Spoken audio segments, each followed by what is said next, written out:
स्वागत है आपका फिर से एक नए वीडियो के साथ, लाइव विद कॉन मैन के साथ। आज हमारे साथ हैं धर्मानंद भाई। तो आज हम इनसे बातें करेंगे फाइनेंस के बारे में, मतलब मनी मैटर्स, जो हर घर की ज़रूरत होती है, पैसा।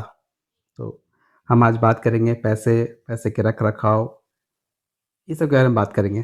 तो धर्मानंद भाई, आप अपने बारे में थोड़ा सा छोटा सा इंट्रोडक्शन हम। चलिए, लाइव विथ कॉमन मैन में जितेंद्र भाई बुलाने के लिए आप लोग का बहुत बहुत धन्यवाद। धन्यवाद सर। मैं अपना इंट्रोडक्शन शुरू करता हूँ।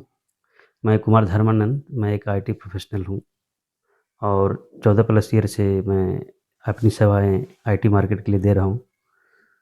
और मैं लास्ट 3-4 ईयर से बैंक डोमेन में, मतलब फाइनेंशियल मार्केट में मैं काम कर रहा हूँ। ठीक है, तो उससे रिलेटेड मैं काफ़ी, मतलब कि क्यूरियोसिटी रहती है कि फाइनेंस डोमेन में क्या चल रहा है, क्या नहीं हो रहा है, ओवरऑल मार्केट। ठीक, तो उसके बारे में मैं अभी भी गेन कर रहा हूँ। That means it is a never ending that gaining the knowledge. ज्ञान तो ओके, ऐसी चीज़ है यस। जो कभी ख़त्म ही नहीं होती। अच्छा धर्मेंद्र भाई, कितने साल हो गए आपको आईटी में, मतलब काम करते हुए? 24 ईयर्स, सॉरी 14 ईयर्स। 14 साल, लगभग 14 साल हो गए धर्मेंद्र भाई को। और पहली सैलरी आपने किस एज में ड्रॉ की होगी ऑलमोस्ट? पहली सैलरी आई मीन कब कब, मतलब आज से 14 साल पहले आपने ड्रॉ किया होगा फॉर एग्जांपल। 26 ईयर का था, मतलब 26 साल का था मैं। हम्म। तो मेरी पहली सैलरी आई थी, तो उस समय मैंने किया था। ये बताइए, जो पहली सैलरी आती है ना, हम बॉयज़ की तो पहली सैलरी बहुत, मतलब पहली बार आदमी कमाता है, तो क्या लेने की इच्छा थी? आपने क्या लिया था पहली सैलरी से? पहली सैलरी से मुझे ये था कि पहली सैलरी मिलेगी तो मैं क्या खरीदूँगा, हाँ। ये उसमें सोचा नहीं था। हुँ। सोचा था कि जब सैलरी आएगी तो मैं सोचूँगा, हुँ। पहले मनी देखूँगा तब सोचूँगा। अच्छा। लेकिन अनफॉर्चुनेटली क्या हुआ कि मेरे दादाजी एक्सपायर कर गए आहा! सैलरी आने के कुछ दिन पहले। हुँ। तो मैं इसे सोचना ही बंद कर दिया और मैं अच्छा। घर चला गया। उसके बाद फिर घर में बिज़ी हो गया, तो मेरे पैसे कहाँ ख़त्म हुए उस दौरान मुझे पता हाँ, वो नहीं। तो बात सही है, हुँ, सही बात है। मतलब एक यंग एज में, हुँ, 26 ईयर्स एज में आपको पैसा आता है, तो बहुत सारी चीज़ें होती हैं। हुँ, उस वक़्त दिस एज आपके पास पैसा आया, किसी ने अगर आपको बोला होता कि अरे आप पैसे शेयर मार्केट में इन्वेस्ट कर दो, या इन्वेस्टमेंट के बारे में किसी को बोलता, तो आपके माइंड में क्या आता? मतलब अब मैं आपको बोलूँ शेयर मार्केट, और हुँ। तब मैं बोलूँ शेयर मार्केट इन्वेस्टमेंट, मतलब 14 साल बाद और 14 साल पहले, क्या चेंज आ गया? 14 साल पहले क्या था कि इन्वेस्टमेंट, मतलब मैं यही समझता था कि फिक्स्ड डिपॉज़िट करो, अच्छा। ठीक है? या फिर मनी को बचा के रखो। ओके। सिंपल, मतलब लेमन सेविंग टर्म में अकाउंट्स जो में, भी हाँ। जनरल फैमिली के माइंडसेट होता है, हाँ। मैंने वैसे ही सोचा। हुँ। और उसमें मैं जानता था कि शेयर मार्केट में भी लगाना है, लेकिन शेयर मार्केट में लगाना एक जुआ जैसा मैं मानता था। कि जैसा अगर, हम आम आदमी समझते जैसे कि हैं। अभी बहुत सारे नॉलेज हैं शेयर मार्केट के, हुँ। जहाँ तक मैं गिन गया हूँ, लेकिन उसमें मेरे को ज़ीरो नॉलेज था। केवल हुँ। सुना-सुना है कि शेयर मार्केट में लगा दो, ये शेयर ऊपर जा रहा है, नीचे आ रहा है, ठीक है ना? तो उस कंडीशन में मेरा एक थीसिस है अपने लाइफ़ में कि जब तक जानो नहीं तब तक करो नहीं, सही बात है। ठीक है ना? तो मैं उसके बारे में जानता नहीं था, तो मुझे लगता था कि इसमें डालूँगा, पैसा कहाँ चला जाएगा मुझे क्या पता, सही बात, सही बात। ठीक है ना? हुँ। तो मैं इसी कारण और कभी ट्राई भी नहीं किया। मैं 5 साल या 6 साल के बाद, मैं जब एक दूसरी कंपनी में थी, ल्यूमन टेक्नोलॉजी में काम कर रहा था, उसमें सेंचुरी के नाम से जानी जाती थी। तो उसमें कुछ लोग मेरे फ्रेंड्स थे, कुछ उड़ीसा के फ्रेंड थे, सुभाशीष करके बंदा हुँ। था, और हुँ। 1-2 लोग थे, तो उनसे थोड़ा-थोड़ा नॉलेज गेन करने लगा। ऐसे ही उनको पास भी ज़्यादा नॉलेज नहीं था, just they we are talking together during the tea session, okay. अच्छा। तो मैंने उसमें फंड्स करके कुछ साइट, मतलब ये एक ऐप है, हुँ। मैं नाम भूल रहा हूँ उसका। उसमें मैंने कुछ जगह लगाया, फ्रैंकलिन और 1-2 म्यूचुअल फंड में, हाँ। कुछ-कुछ अमाउंट 20-25 हज़ार के आस-पास, टोटल हुँ। 50,000 के आस-पास था। हुँ। लेकिन लगाया, अगले साल कोरोना आ गई, अच्छा। तो उसमें मेरा 30% डाउन हो गया, तो मैं तो हुँ। घबरा गया हूँ कि भाई ये मेरे लिए नहीं है। तो सही बात मैं है। उसको छोड़ दिया मनी, फिर भी हुँ। लग रहा था कि कल निकालूँ, परसों निकालूँ, इस तरह से करके जैसे ही मनी उस लेवल पे पहुँचा मेरे बराबर, हम्म, 5% फ़ायदा हुआ था। हम्म, 5 या 10% मेरे को फ़ायदा दिख रहा था उसमें। हम्म, तो मैं पहले निकाल लिया क्योंकि फिर से कुछ नया वेव आ जाएगा, क्योंकि नया वेव अगले साल फिर से आने वाली थी, तो मैं उसमें पैसा निकाल लिया। तो मैं अब जाके मैं सोचता हूँ, काश वो मनी मैं छोड़ देता या नॉलेज उस समय उतना रहता, इतना एक्सपीरियंस मेरे माइंड में, तो मैं छोड़ देता। काश मैं थोड़ा अध्ययन किया होता शेयर मार्केट का लास्ट 15 ईयर 20 ईयर का, तो मैं उस मनी को छोड़ देता, तो अभी कम से कम तो 4 to 5 टाइम्स हो जाता। सही बात है, ऐसा समय था कोरोना, लोगों ने मतलब ये इसमें एक बहुत गोल्डन पॉइंट्स उन्होंने कहा कि जो वर्स्ट पीरियड होता है जहाँ मार्केट फॉल करती है, तो मैक्सिमम जो जो लोग जानते हैं शेयर मार्केट में, उस पर उसको उसमें पैसा डालते हैं, और बाकी जो लोग होते हैं वो निकालते हैं। सही कह रहा हूँ भाई? तो ठीक है, वो तो एक पहला इंसिडेंट हो गया। उसके बाद आपने मतलब कैसे एक्सपीरियंस किया शेयर उसके मार्केट बाद को? फिर मैं अपना जो भी मनी था, मैं सोचा कि कहीं दूसरी जगह प्रॉपर्टी में लगाया जाए। फिर मैं प्रॉपर्टी में लगाना शुरू किया। प्रॉपर्टी में लगाने का ऐसा नहीं था कोई कि मतलब कि इन्वेस्टमेंट करने के पॉइंट हाँ ऑफ व्यू हाँ से, हाँ। क्योंकि मैं अभी बेंगलोर में काम कर रहा हूँ, तो बेंगलोर में rent day by day high हो रही थी। मेरे को रेंट लगभग 15,000 20,000 के आसपास उस समय लग रही थी। 2019 की बात कर रहा हूँ। हाँ, तो मुझे लगा कि अगर उसी मनी को रेंट की जगह पर मैं फ्लैट में ईएमआई। डाल दूँ या फिर कोई प्रॉपर्टी में डाल दूँ जिसमें रह भी रहूँ और उसका रेंट भी देता रहूँ रेंट पे भी, ईएमआई के फॉर्म में, ईएमआई के फॉर्म में, हाँ। उसी थीसिस पर मैंने फ्लैट में इन्वेस्टमेंट किया। अच्छा।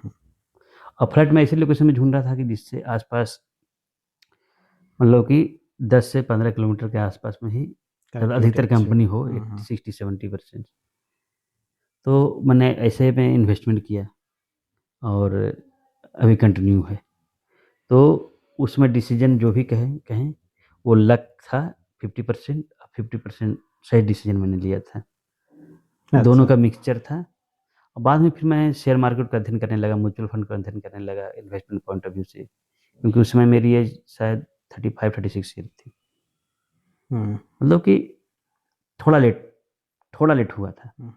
मैंने काफ़ी गेन नॉलेज इधर उधर से गेन किया, यूट्यूब से बहुत सारे ब्लॉग्स भी देखा और बहुत सारे इंडिविजुअली शेयर मार्केट के एक एक शेयर में जाके देखता था। जो भी है मेरे नॉलेज में मिला नेट पर या फिर कहीं से भी या किसी ने बताया, उसके बाद फिर मैं उसको बारीकी से अध्ययन करता था कि इसका ग्राफ चार्ट कैसे है, ग्राफ पैटर्न क्या है। स्किनर पे भी मैंने जाके देखा उसका क्या मार्जिन है, उसका क्वार्टरली रिजल्ट में क्या ऊपर नीचे है। उस हिसाब से मैं थोड़ा नॉलेज गेन किया। उसके बाद फिर मार्केट पॉइंट ऑफ व्यू से मैं देखने लगा कौन सा मार्केट में अप है, बूम है, मतलब कि सेक्टर हाँ वाइज। Sector wise. तो उसमें मुझे पता चला कि पीएसयू मार्केट अच्छा है, ठीक है, डिफेंस में अच्छा अच्छा। है, आईटी मार्केट ऑलरेडी ओवरग्रीन था उस समय, उसके कुछ फेजेस थे, लेकिन अधिकतर मैं जितने टाइम में देखा कि 20 से 25% कम से कम हर एक मतलब मिड कैप में आपको फ़ायदा है ही। और कोरोना के सडनली बाद बहुत ज़्यादा बूम आ गया। उस शेयर में मैंने इन्वेस्ट भी किया, लेकिन प्रॉफिट बुक नहीं कर पाया टाइम पर। मेरा कोई गोल नहीं था, मैंने गोल नहीं था, केवल इन्वेस्टमेंट किया, लेकिन किस गोल के तहत किया मुझे नहीं पता था। तो इससे मुझे एक पता चला कि आप एक गोल बना के इन्वेस्टमेंट करो, चाहे शेयर में करो या म्यूचुअल फंड में करो या बॉन्ड में करो, ठीक है ना? बेसिकली लॉन्ग टर्म नहीं, आपको नहीं, लॉन्ग मतलब टर्म की बात नहीं कर रहा हूँ, यू हैव गोल बेस्ड। गोल पे गोल जैसे आपको एग्जांपल। जैसे गोल का भी 2 कैटेगरी होता है या 3 कैटेगरी मान सकते हैं, बेसिकली 2 कैटेगरी में मानता हूँ। Short term goal, long term goal. अच्छा। शॉर्ट टर्म गोल में होता है कि आप 1 साल के लिए इन्वेस्ट कर सकते हैं या नीचे कर सकते हैं, या 2 या 3 साल के लिए मैक्सिमम। अगर लॉन्ग टर्म गोल है तो आपको 5 साल या 5 साल से ऊपर देखना है। तो 5 साल में क्या होगा कि आप कहीं भी डालेंगे ना, तो मैं देख रहा हूँ ग्राफ चार्ट, आपको 80-90% शेयर में या फिर म्यूचुअल फंड में आपको कुछ मतलब कि जो ऑन एन एवरेज 12% 11% जो फ़ायदा होनी चाहिए पर ईयर, वो मिलता है आपको। अच्छा, मतलब एवरेज इसमें भी रिटर्न अप एंड डाउन है। 11-12% के और अब आसपास। This is the very bad luck if you suppose the market is average और good invested and it suddenly got crashed 30-40%, and in the short term you wanted to get the money within 1 year, then you will stuck. So you have first of all have to identify if you wanted to मतलब कि अगर आप short term गोल है तो मैं तो बोलूँगा कि आप बॉन्ड में इन्वेस्ट करें। लेकिन बॉन्ड में इन्वेस्ट करने में ये होता है कि उसमें भी कुछ पीरियड के लिए आपको लॉक इन, ठीक है ना?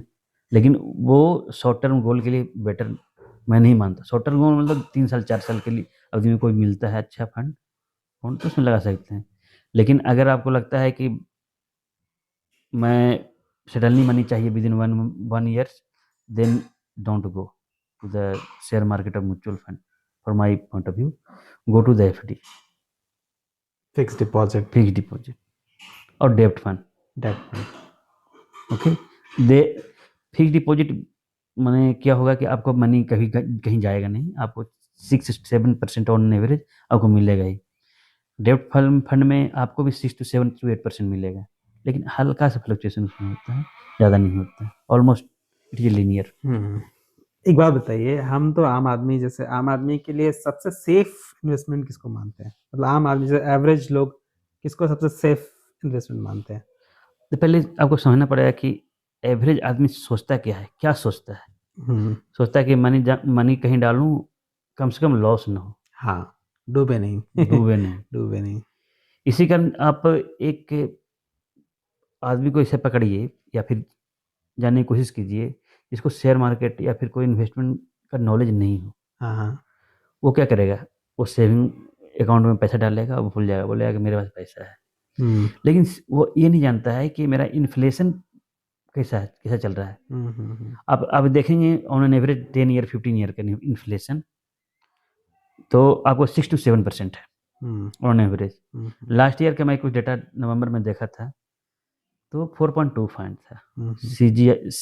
सीजीआई का रिपोर्ट कुछ ऐसा था। मैं एग्जैक्ट वर्ड नहीं पता, लेकिन वो कुछ भारत मतलब कि इंडियन गवर्नमेंट की एक कंपनी है या फिर जो डेटा पब्लिश करती है कुछ सर्वे करके, तो उसमें उन्होंने दिखाया था 4.25 है, जो अभी तक का सबसे लो है इन्फ्लेशन। लेकिन मुझे नहीं लगता कि लो है। उसका कारण ये है कि आप प्रॉपर्टी में देख लें तो इन्फ्लेशन आप देख लीजिए कि ये कुछ सालों में कितना बढ़ा। हाँ, ये तो कोरोना के बाद ठीक तो है ना? कुछ ज़्यादा ही है। आप मतलब कि और ये दूसरे जगह भी देख सकते हैं, फूड प्रोडक्ट में या फिर और फार्मेसी में, तो मुझे लगता है कि उससे ज़्यादा ही है। Whatever that they have analyse it's fine, but my point of view it's not I mean up to mark 4.25। Okay, कुछ तो डेटा हाँ में हाँ। मैनिपुलेशन जैसा फील बट होता है। 6-7% I need to be think about that. मेरा 6-7% inflation rate रहेगा ही, तो उससे ज़्यादा भी हो सकता है। ये मान के चलना है, तो कम से कम ऐसे जगह इन्वेस्टमेंट करना है या करें जहाँ पर आपको कम से कम 9-10% आपको interest rate on an average per year आपको मिलना है, तब आप इन्फ्लेशन को बीट कर सकते हैं। लेकिन इन्फ्लेशन के साथ अभी सोचें कि हमारे पास 1 लाख रुपया है, after 10 year 6%, may be 4 times, 20 year, after 10 years may be double. Okay, और 20 ईयर्स में भी 4 times, double into double 4 times. तो आप उसमें देखेंगे कि जो अभी महंगाई है उससे ज़्यादा महंगाई उस समय होगा। 1 लाख रुपया आपको अभी लगेगा, अभी का 1 लाख रुपया उस समय के 4 लाख रुपया होगा, जो लगेगा कि अभी का 1,70,000 के बराबर है। राइट, मतलब मैं इन्फ्लेशन या महंगाई के बारे में बोल रहे हैं, और आप मतलब सही बोल रहे हैं कि जो चीज़ जो हम आज 1 रुपए में खरीद रहे थे या 1 लाख में खरीद रहे थे, वो जब 20 साल बाद वही 10 लाख की हो जाएगी। तो अगर हमारा पैसा 5 लाख भी हो जाता है, 1 लाख अगर हमारे 4 लाख भी हो जाते हैं, तो भी वो ये जो भी महंगाई की वजह कैलकुलेशन से वो जो है सामान बहुत महंगा हो चुका होगा। अभी जो मैं बोल रहा हूँ 6-7% की। 2 साल 4 साल के बाद महंगाई रेट किस रेट पे चलेगी मुझे नहीं पता। अगर वो ज़्यादा बढ़ जाएगी तो वो भी कैलकुलेशन फेल हो जाएगी। तो मैं देखा हूँ on an average at least 10 plus आपको प्रॉफिट होना चाहिए पर ईयर, इंटरेस्ट होनी चाहिए, तभी आप ठीक ठाक हो। ऐसे एक सवाल और है, जैसे कि लोग ऐसा ऐसा मुझे आप बोले, अगर अब मैं सोचूं, अगर मुझे आपने बोला कि शेयर मार्केट, एसआईपी या स्वैप, जो भी आप बोलते हो, तो शुरुआत मतलब क्या, कहाँ से इसकी सही इन्फॉर्मेशन मिल सकती है? आई मीन जैसे कि मुझे अगर इन्वेस्ट करना है तो मुझे सबसे पहले क्या करना चाहिए? मतलब अगर मुझे शेयर मार्केट में इन्वेस्ट करना है, एक मुझे, मैं ऐसे लेमैन, मुझे कुछ पता नहीं है अभी, अगर मैं सोचूँ कि मुझे इन्वेस्ट करना है तो क्या, मतलब जैसे कि होता है इसमें 2 चीज़ है जिस हुँ, सभी के पास है। हुँ। पहला एक मोबाइल सबके पास है, अच्छा स्मार्टफ़ोन, ये भी बात ठीक सही है है। ना? स्मार्टफ़ोन में 2 चीज़ें आप कर सकते हैं। हुँ, अगर कुछ समझ में नहीं आता, पढ़ने का भी मन नहीं है हुँ, किसी हुँ, को, हुँ, हुँ, यूट्यूब पे जाइए, हुँ, हुँ, सीधे वॉइस मेल ओपन कीजिए, हुँ, हुँ। मुझे शेयर मार्केट के बारे में सिखाओ। हाँ। हुँ, हुँ, उसमें बहुत सारे वीडियो आ जाएँगे। हुँ, हुँ। अब उसमें देखें कि मेरे हिसाब से कौन अच्छा इन्फॉर्मेशन दे रहा है, ठीक है ना? अच्छा। उसके बाद ऐसा नहीं कि वो शेयर उठाया, वो किसी ने बताया, आप जाके लगा लो, नहीं। फिर उस डेटा को उठाना है, नोट डाउन करना है कि इस कंपनी के बारे में मुझे बताया गया है, तो उससे रिलेटेड कंपनी के बारे में देखना है। आपको बहुत सारे मतलब कि ब्रोकर ऐप मिल जाएँगे, जैसे कि ग्रो ऐप हो गया, ज़ीरोधा हो गया, अम, एंजल वन हो गया। इस तरह के ऐप में जाके आप देख सकते हैं उसका हिस्ट्री, क्या चार्ट पैटर्न है, और उसका मतलब कि प्रॉफ़िट और लॉस का एनालिसिस करना है, तो आप स्क्रीनर पे जाइए। स्किनर स्क्रीनर स्किनर पर जाओगे, उसमें सर्च करो, उसमें प्रॉफ़िट और लॉस मिल जाएगा, क्वार्टरली वाइज़, ईयरली वाइज़। आप उसको कर सकते हो, कौन से सेक्टर में है, उसमें बहुत सारे फ़िल्टर्स हैं, उसका भी यूज़ करके आप देख सकते हो, अच्छा। ठीक है? तो उसमें आपको पता चल जाएगी। तभी आपको कॉन्फिडेंट नहीं है, तब उसको क्या करो, आप एक वॉच लिस्ट बनाओ, हुँ, ये सारी चीज़ों का। वॉच लिस्ट बना के उसको रख दो, एनालाइज़ करो 1 महीने, 2 महीने, 4 महीने, 6 महीने, ठीक है? जब आपको अंडरस्टैंडिंग लगेगा कि उस लेवल तक पहुँच गया कि मैं I can start, then start your small amount, 2000, 1000, 5000, if your salary is good. If your salary is not good, then don't start until unless you can't get confident. एक सवाल और पूछता हूँ मैं, जैसे हुँ, अभी 15 इयर्स डाउन द लाइन, आप 15 years मतलब आगे, मतलब अभी आप, मतलब फर्स्ट अर्निंग से 15 साल आप आगे आ गए फॉर एग्ज़ाम्पल, तो अभी ये नॉलेज लेके मैं वापस अगर 15 साल पीछे जाऊँ, 14 साल पीछे जाऊँ, हुँ, तो क्या ऐसा चीज़ है जो आप चेंज करना चाहोगे? मतलब आपको लगेगा कि हाँ, नहीं मुझे ये नहीं, ये करना था।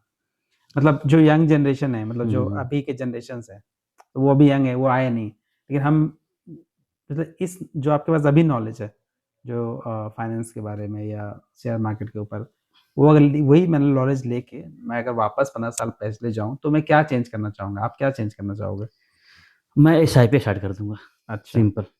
क्या एसआईपी का क्या फ़ायदा होगा सर? एसआईपी मतलब अगर आज स्टार्ट किया मैंने और 15 साल देखिए, पहले स्टार्ट किया था, तो क्या अंतर 15 होता? साल पहले जाऊँगा तो मेरे पास 15 साल का पीरियड है। अच्छा। I don't know tomorrow, hmm, hmm, but hmm. कम से कम 15 साल मुझे पता है कि I have a time machine, I will go to the 15 hmm, 15 in my pocket. Hmm, hmm, तो एसआईपी स्टार्ट कर दीजिए, हुँ, हुँ, और have to just see that hmm, hmm, whatever the fund hmm, hmm, performing very good, hmm, hmm, hmm, उसमें आप SIP start कर दो। हुँ, और 15 साल लीजिए, long term, very long term hmm, period. Hmm, then you have to start from the small come mutual fund, okay? अच्छा। Hmm, hmm, जैसे like I am giving some example, Nippon, hmm, okay? So Nippon small cap में आप investment शुरू कर दो। हुँ। 1 या 2 fund में start करो, ठीक है ना? उसमें स्टार्ट करेंगे, रेगुलरली 5 साल करेंगे, तो then you will get the very good amount. क्या अंतर, कितना अमाउंट का अंतर हो जाता है अगर मैं एक एवरेज नंबर्स फिगर्स की बात करता मैं, अगर जैसे फॉर हुँ, एग्जांपल मैं 10,000 इन्वेस्ट करता हूँ हुँ, हुँ, 15 साल पहले से, हुँ, हुँ। 10,000 मैं हर मंथ इन्वेस्ट करता हूँ और अभी से मैं सपोज़ इन्वेस्ट करता हूँ, तो कितना, क्या लगता है कितना अंतर हो जाता होगा? देखिए, अगर 10,000 पर मंथ करेंगे, हाँ, हाँ, तो सिंपल कैलकुलेशन है, 1 ईयर में कितना आप डेढ़ जमा लाख। करेंगे? हुँ, तो आप वो 1,20,000 हुँ, हुँ, 1 ईयर में। हुँ, हुँ, अगर उस पर हम 15% के हिसाब से देखेंगे, 15% ओके, 15% ऑन एन एवरेज, 30,000। हुँ, मैं स्मॉल कैप उससे ज़्यादा भी दे सकता है हुँ, और हुँ, दे दिया भी है। हुँ, हुँ। 15% के हिसाब से देखेंगे, तो आपको लगभग अ, 150 के आसपास चला जाएगा।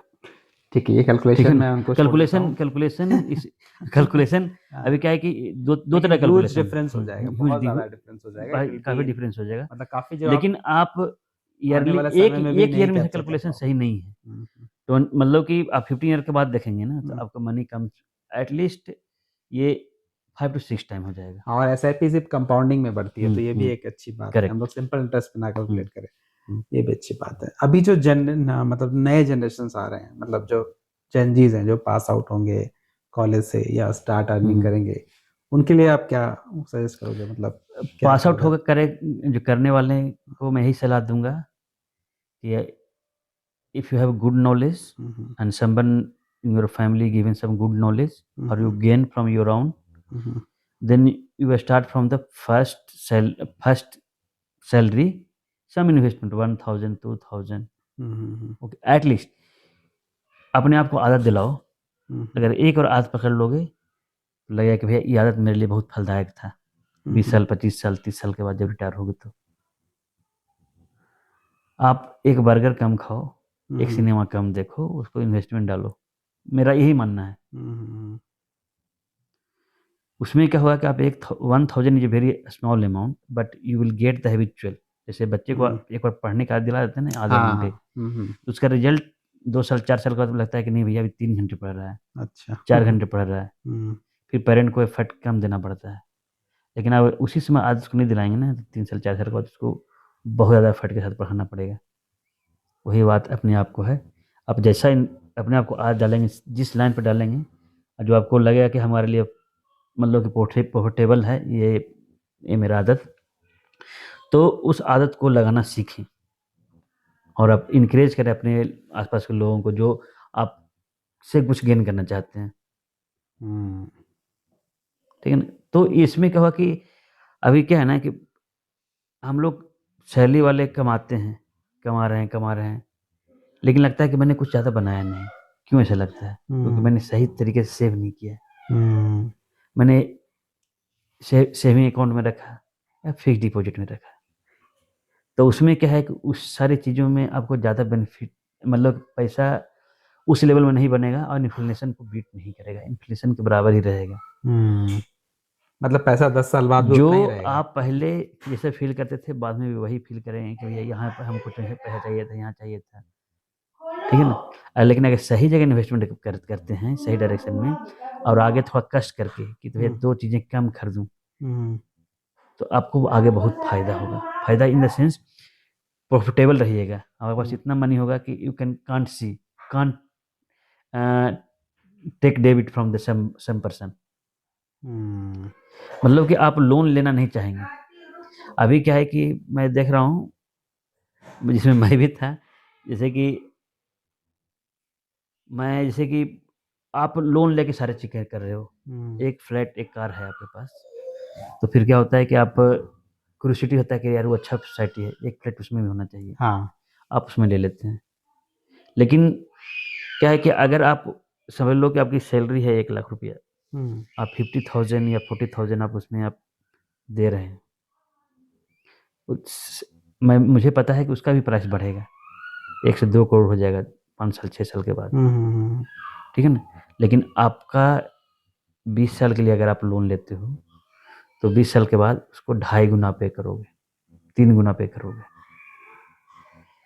ये डिपेंड पर, मतलब कि कितना आप इंटरेस्ट में ले रहे हो। हाँ, करेक्ट। ठीक है ना? तो आप देखेंगे उसमें प्रॉपर्टी की वैल्यू है, ज़्यादा डिफरेंस नहीं होगा। हम्म।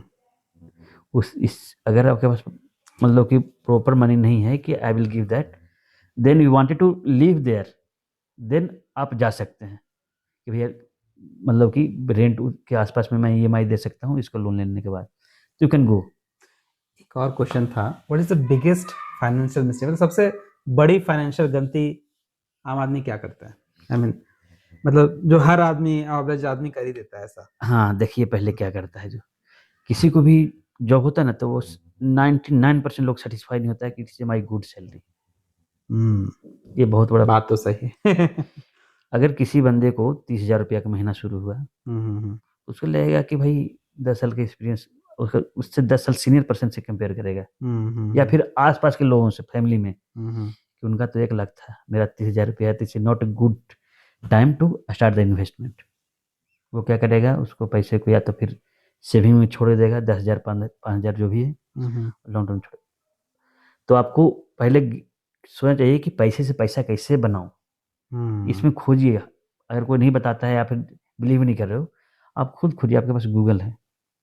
आजकल के पास तो सारा सबके कुछ पास गूगल है, ऑप्शन और है। सोचिए कि पैसे को कैसे बनाऊँ। ये अगर उसने सजेशन दिया है तो उसके बारे में रिसर्च करें। आप टाइम लो, 2 महीने, 3 महीने, साल भर,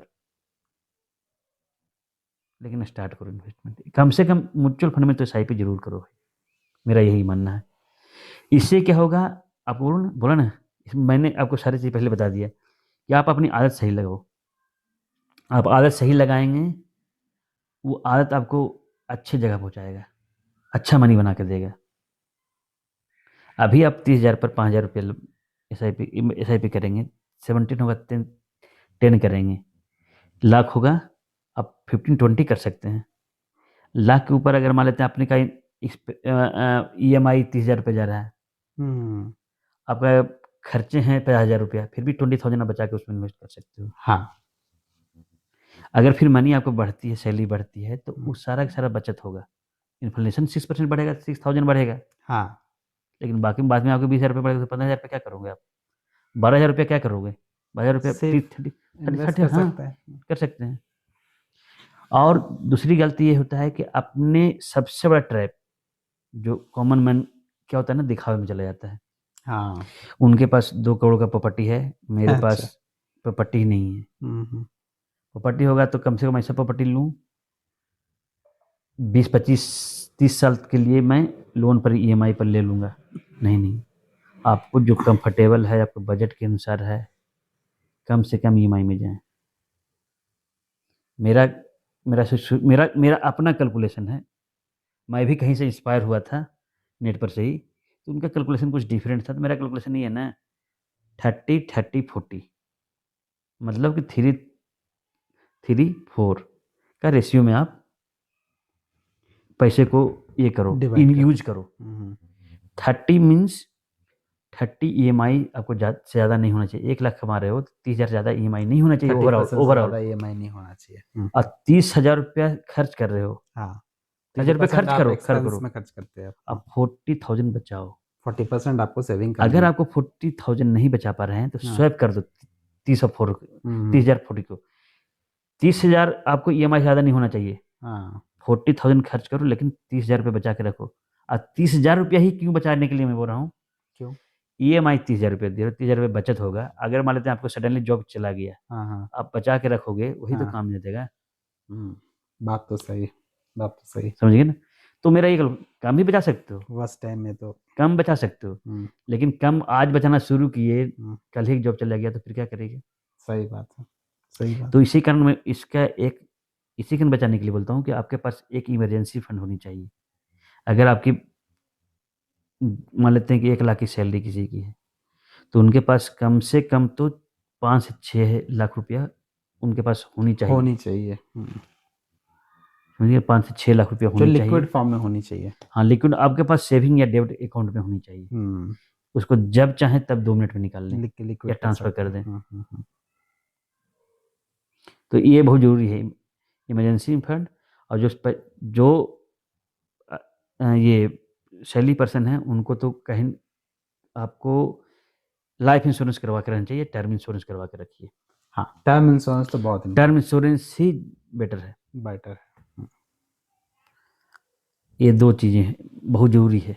और एक टर्म हेल्थ इंश्योरेंस तो इंश्योरेंस सच तो में बहुत कंपनी ज़रूरी देती है। है, लेकिन आप बाहर से खरीद लें तो बेटर है। बेटर रहता है, क्योंकि हुँ, आपको पता नहीं जब वर्स्ट सिचुएशन आए तो शायद हुँ, वो आपका जो कंपनी का इंश्योरेंस भी वो भी काम नहीं आता है। हुँ। मतलब वो जॉब चली गई तो कंपनी का इंश्योरेंस भी चला जाएगा। इमरजेंसी फंड तो मस्ट होनी चाहिए, और हेल्थ इंश्योरेंस।